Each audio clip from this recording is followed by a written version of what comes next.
welcome to the Deep Dive. Our source material for this deep dive comes from Rhapsody of Realities by Pastor Chris. Today we're tackling something that completely flips traditional economics on its head. It really does. We're getting into a spiritual concept, specifically the value of a soul. And it all starts with a question, really a paradox, from the source material itself. It asks, what good is it for someone to gain the whole world, I mean all of it, all the power, all the wealth, but lose their own soul? So that's our mission for this deep dive, right? To unpack this staggering claim that you find in these texts. The idea that one single soul is worth more than everything else combined. By kingdom value, as they call it. Before we go further, what does that actually mean? How is kingdom value different from, how we value things today?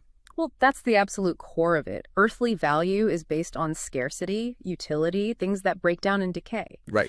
Kingdom value, as it's presented here, is totally different. It's based on inherent worth, on something eternal. The whole point is that nothing we can measure, money, fame, power even, comes close. Okay, that is a huge claim, an absolutely huge claim. So what justification do the sources actually give for that? The justification isn't a number on a spreadsheet, it's an action. The sources say God demonstrated this value by giving his only son. The ultimate sacrifice. Exactly. That act is what sets the price tag. And it's so important to see who it was for. Jesus died for people. Not for things. Not for things. Not for systems or buildings or commodities.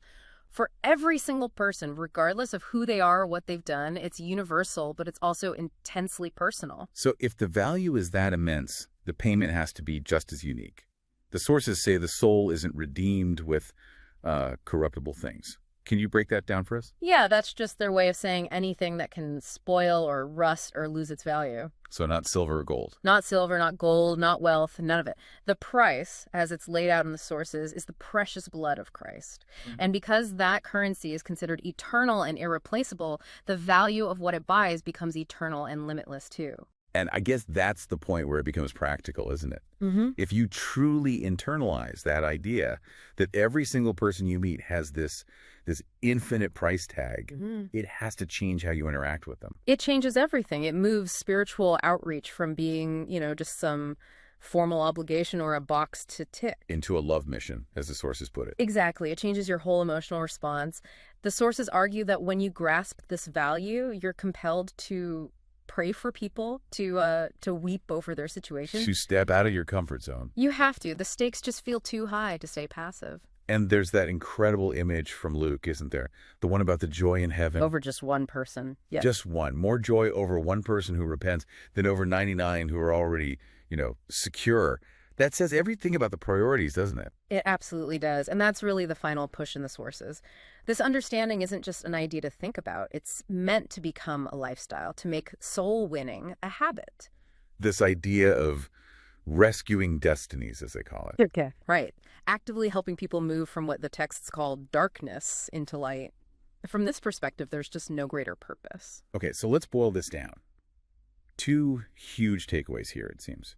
First, a soul's value, according to these sources, just massively exceeds all material wealth and power combined. No contest. And second, understanding that value is meant to be the ultimate motivation for spiritual action, for how you prioritize your life. And that really leaves you with a final thought, a challenge. The sources are asking us to train ourselves to look past the surface, past the distractions of fame, money, and all the temporary pleasures, to see every person as a treasure waiting to be reclaimed. So the question to reflect on is, what does rescuing destinies actually look like in your everyday life, with the people you see every single day? Something to definitely mull over. Indeed.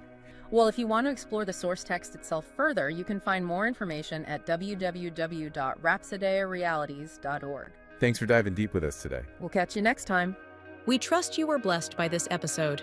To gain unlimited access to Rhapsody of Realities by Pastor Chris, please download the Rhapsody app using the link myapp.rhapsodyofrealities.org. God bless you.